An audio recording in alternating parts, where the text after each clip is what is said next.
নমস্কার। আজকে আমরা শুনব শ্রী শ্রী সারদা মায়ের অমৃত কথা। শ্রীমা সকলকে শিক্ষা দিতেন।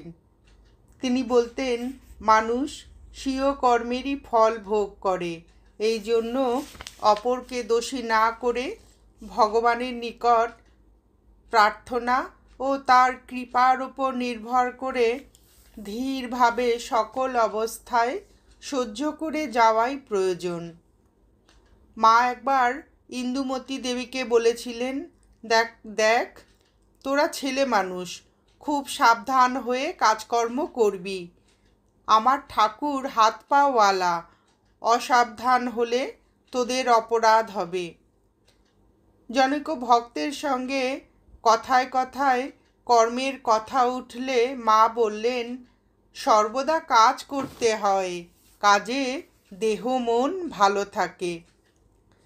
সৃষ্টি যে সুখ দুঃখময়, সেই প্রসঙ্গে শ্রীমা বলছেন, চিরদিন কেউ সুখী থাকবে না, সব জন্ম কারো দুঃখে যাবে না। যেমন কর্ম তেমন ফল, তেমন যোগাযোগ হয়। স্বামী অরূপানন্দ মাকে প্রশ্ন করলেন, মা, সবই কর্ম থেকে হয়? মা বললেন, কর্ম না তো কি, দেখছো না এই যে ম্যাথর বিষ্ঠার ভার বইছে।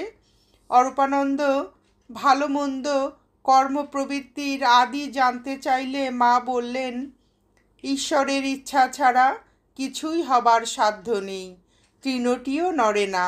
যখন জীবের সুসময় আসে তখন ধ্যান চিন্তা আসে, কুসময়ে কুপ্রবৃত্তি কুযোগাযোগ হয়। তার যেমন ইচ্ছা, মানে ঠাকুরের যেমন ইচ্ছা তেমনি কালে সব আসে, তিনি তার ভেতর দিয়ে কার্য করেন। নরেনের কি সাধ্য, তিনি তার ভেতর দিয়ে সব করালেন বলেই তো নরেন সব করতে পেরেছিল। ঠাকুর যেটি করবেন তা তার ঠিক করা আছে, তবে ঠিক ঠিক যদি কেউ ঠাকুরের ওপর ভার দেয়, উনি তা ঠিক করে দেবেন। সব সয়ে যেতে হয়, কারণ কর্ম অনুসারে সব যোগাযোগ হয়, আবার কর্মের দ্বারা কর্মের খণ্ডন হয়। স্বামী অরূপানন্দ তাই শুনে মাকে জিজ্ঞাসা করলেন, কর্মের দ্বারা কর্মের খণ্ডন হয়? মা বললেন, তা হবে না। তুমি একটি সৎকার্য করলে তাতে তোমার পাপটুকু কেটে গেল। ধ্যান জপ ঈশ্বর চিন্তায় পাপ কাটে। মানবের বাসনা ও কর্ম অনুসারে পৃথিবীতে